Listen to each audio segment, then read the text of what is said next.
I'm George Woodbury from College of the Sequoias in Visalia, California, and in this video we'll talk about the number e and continuous compounding. Now the number e is an irrational number that's approximately equal to 2.71828, but it continues on without repeating, so non-terminating, non-repeating.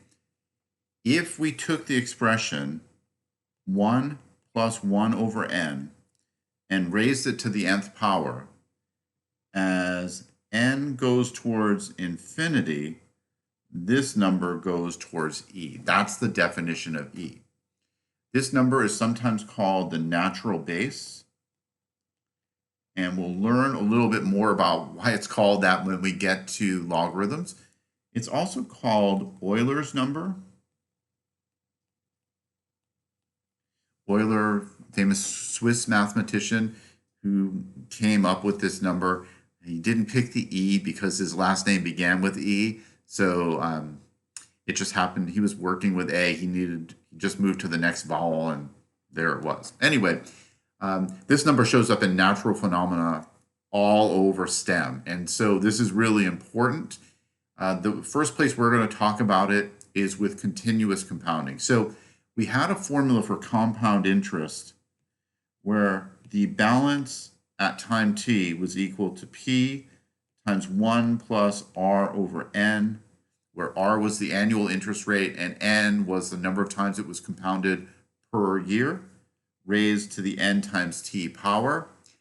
If the interest is compounded continuously, so instead of computing the interest every quarter or every month, or every week, or every day, or every hour, or every second, it's just constantly, continuously compounded, we can use this formula instead.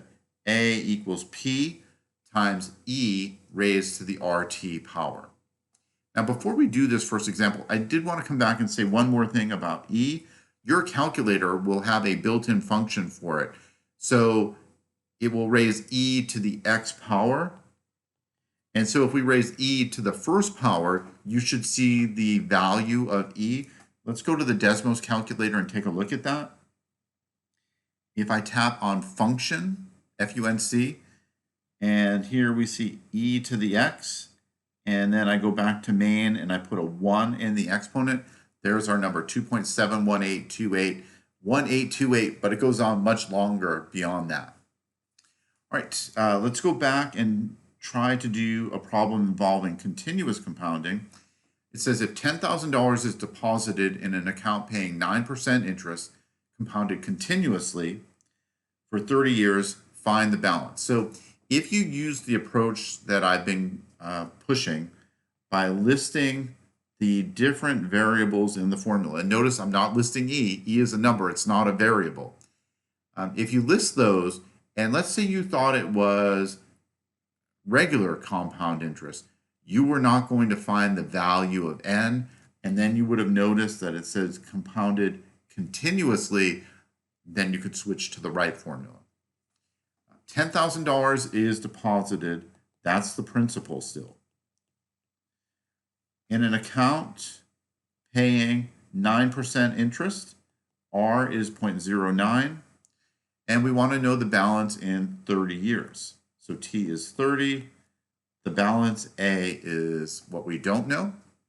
So now we can go to the formula, and again, I'm going to copy it down.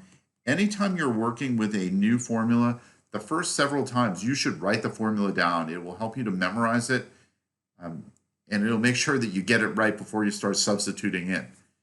A, we don't know. P is 10,000. E, we'll get from the calculator. R is 0.09 times T is 30. I still think that it's a good idea to multiply the exponent out and enter it into the calculator once, but I'll show you both ways. 30 times 0.09 is 2.7. So we've got A equals 10,000 E to the 2.7 power. Let's go to the calculator. And just to make sure that we get this right, 10,000 times function e to the x, back to main, enter our exponent of 2.7, and there is our result. Rounding to 2 decimal places for cents, we have $148,797.32.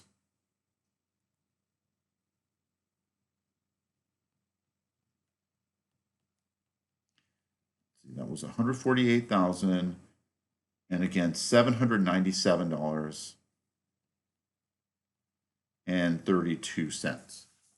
Now, we could have entered it in this format as well. Just be careful with your exponent. You want to make sure that you're multiplying 0.09 by 30, not the whole expression by 30. Let's do that one as well. 10,000 times function e to the x back to main. And to make sure that we multiply that, we should put that in parentheses. 0.09 times 30. And notice we have the same exact result on the right-hand side. All right, so that's how you work with continuous compounded interest and a little bit about that natural base Euler's number E, which is 2.71828 approximately.